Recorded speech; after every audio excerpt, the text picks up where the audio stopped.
Hello, my name is Ken Spiro. I am the president and founder of SchoolSims. Delighted to welcome you to this next in our series, in our YouTube series around the power of simulations. And in particular, this week, we're going to be doing the power of simulation-based learning in K-12 with the opportunity to practice the moments that matter.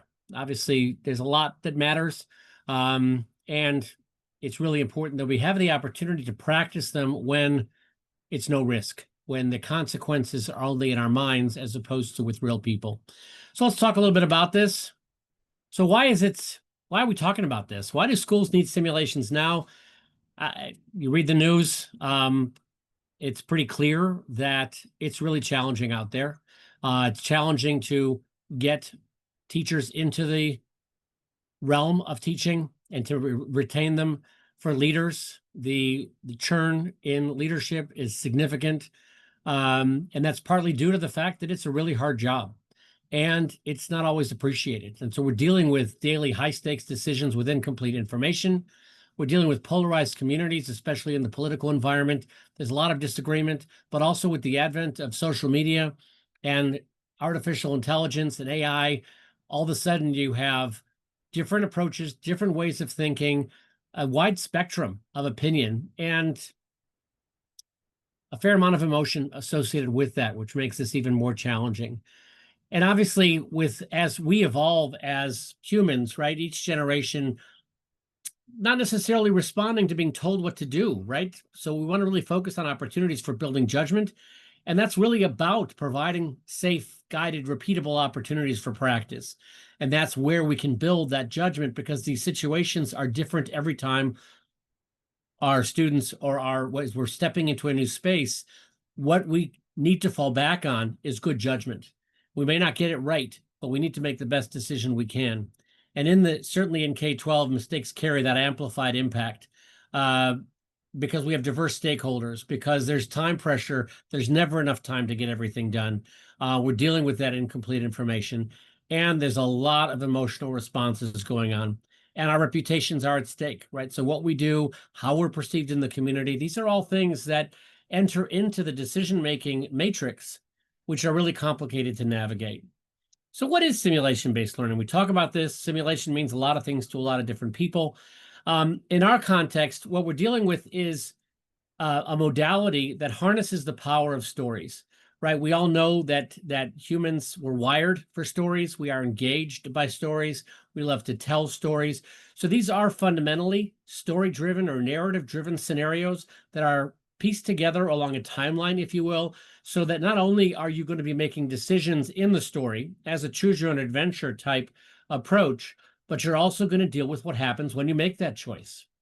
The challenge with judgment is both being able to evaluate the situation in the moment and also be able to anticipate what's coming, because sometimes you may change your choice based on how it's going to go when you're looking at it through the situation lens as opposed to just the scenario lens. And this form of simulation really helps you to do that. The opportunity to have deliberate practice around problems of practice with the opportunity for guided reflection, but in a safe space. The opportunity to do this on the job with the opportunity to scaffold the learning. And also it provides that, as I mentioned, that safe practice, that opportunity to make mistakes. That's how we learn in experience. We all know that experience is the best teacher, and part of that learning comes from failure.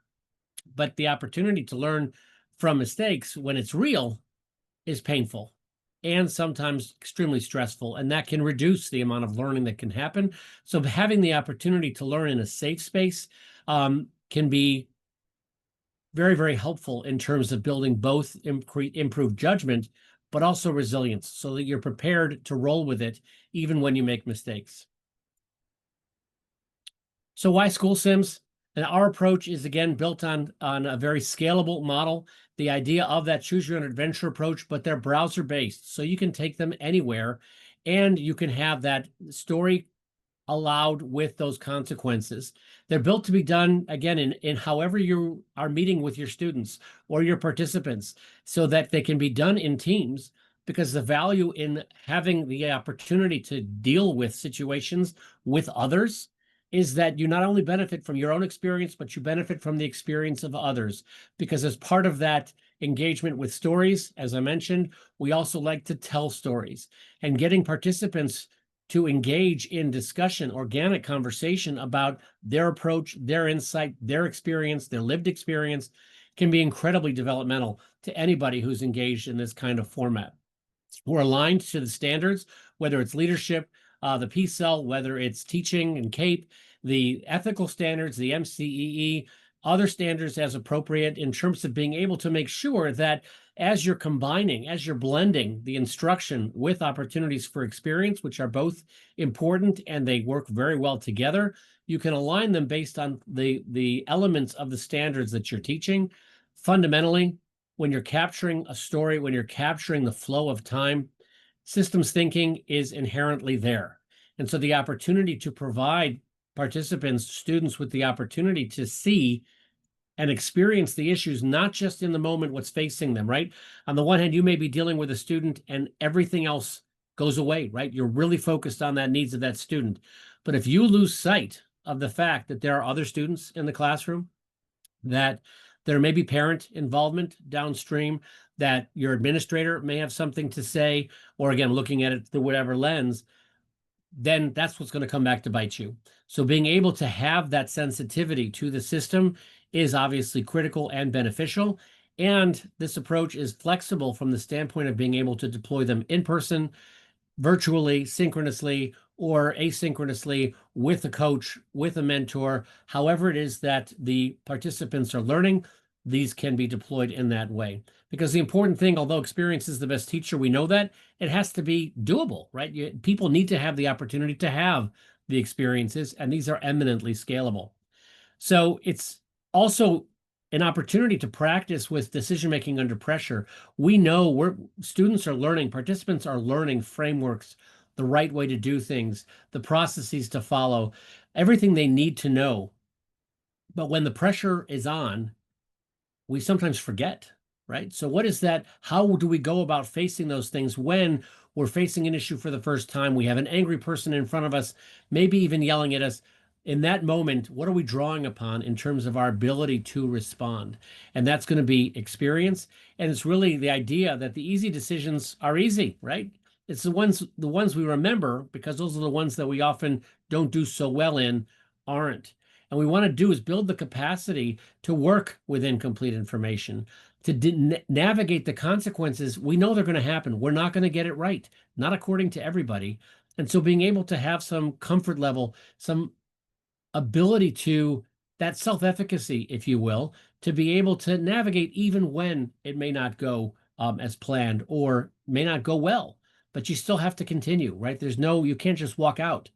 And how do we recover? How do we fix? How do we course correct, et cetera, to be able to practice that, to find our way back to the optimal path, if you will?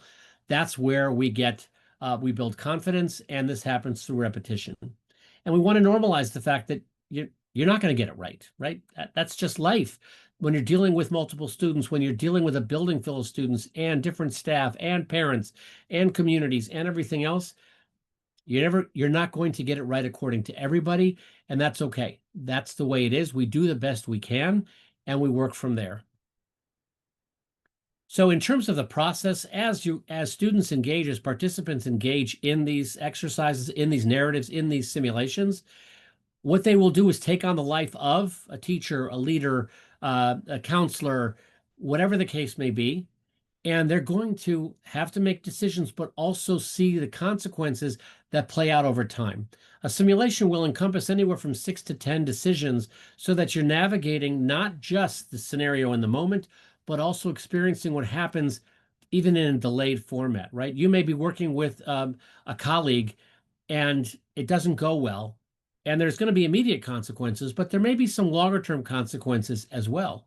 And so having the opportunity to feel that, to experience that, both the positives and the negatives, is important. The opportunity to, the practice in the decision making is really wonderful from the experience perspective. But really, when it comes where it starts to sink in, is the debrief, is the reflection, the having the opportunity to reflect on the experience and understand what happened and why, and what are the implications for the future, and to either have that as a conversation with a faculty member, with an instructor, with a consultant, with a coach, even with colleagues and peers, to be able to talk it through. That's when it starts to stick. That's when the learning comes. That's when we know we put our hands on the stove and we burn it by processing, by reflecting on, well, wait a minute, why did that surface burn me? Right? We don't want to put our hands back on there. We want to have that thought to be able to modify and be observant of, from a situational awareness perspective, where we are, when we are, with whom you are.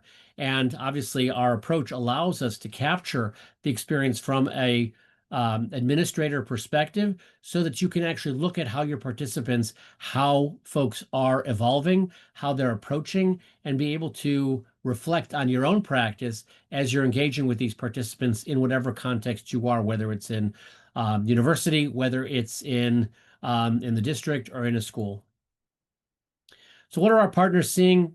We're experiencing, we're having reported to us, faster readiness for the tough conversations, appreciation for different ways of approaching things, stronger self-efficacy and transfer to practice. We're actually seeing measurements and research of improved self-efficacy based on experiencing simulations, better alignment across teams and programs, because again, once you have that shared experience, participants can be more aligned with the way we do things here. So in a district, if you have a team going through things, or in a building, the opportunity to align the way they think with the way things are done with policy, because we're all individuals, and the opportunity to think about things the way our styles, our approach, our experience, etc. But how do we apply that so that we're all pulling in the same direction, even if we have a diversity of opinion or diversity of approach?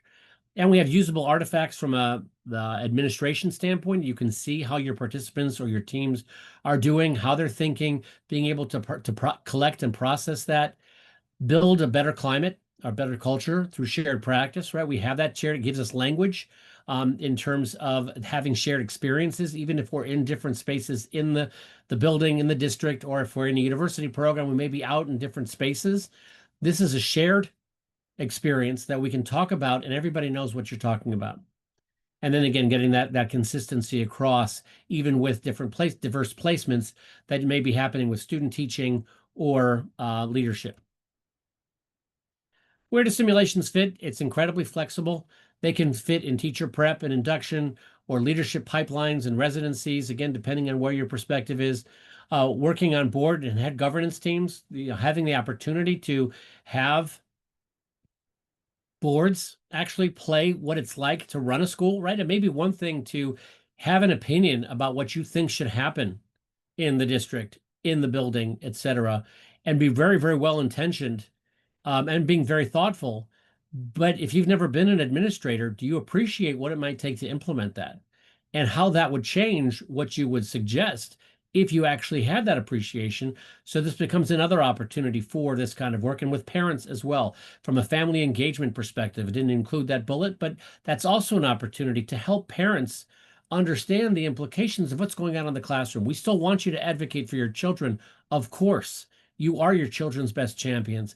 But at the same time, appreciate that in a classroom, in a building, there are other kids as well who have the same kinds of, hopefully, backing, and decisions need to be made for the good of everybody, not just the individuals. Hopefully it's for the good of the individuals, but it's also for the collective.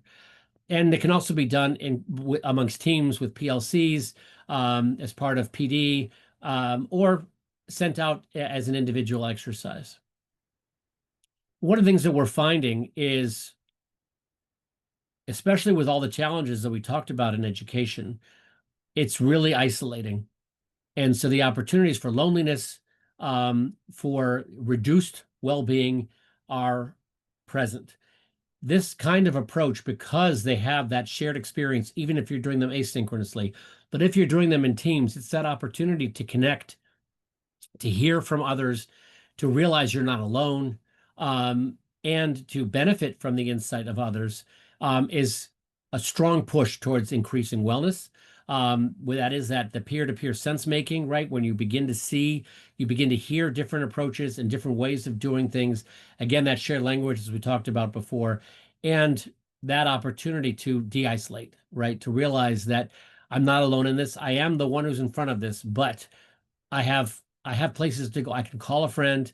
I'm not alone in terms of this. The bottom line, it's all about experience, right? In terms of our ability to navigate as things continue to evolve. We can't train for the moment because as soon as we say it, the moment's gone. So how do we anticipate? How do we prepare for what's coming? Whatever those moments, future moments will be, that's going to be experience because it's our ability to respond to stimuli. And how we do that in an appropriate, aligned way? That's through practice and through insight. So put a sim in front of your cohort. This is an opportunity to engage, and by all means, this is something we'd love to. If you're interested in this or trying one out, we'd love to engage with you, either running a session with you or an opportunity to practice one on your own, and have that opportunity to work decisions together, to have that debrief, and also be able to look at the evidence of what it is that you've been doing. If you're interested in seeing more, please visit our website, schoolsims.com. If you're interested in research about this or client testimonials, you can see that under simulations research, which is one of the areas in the menu. But very much look forward to speaking with you further. Happy to answer any questions you have. Please reach out and look forward to engaging with you next month. All the best. Take care.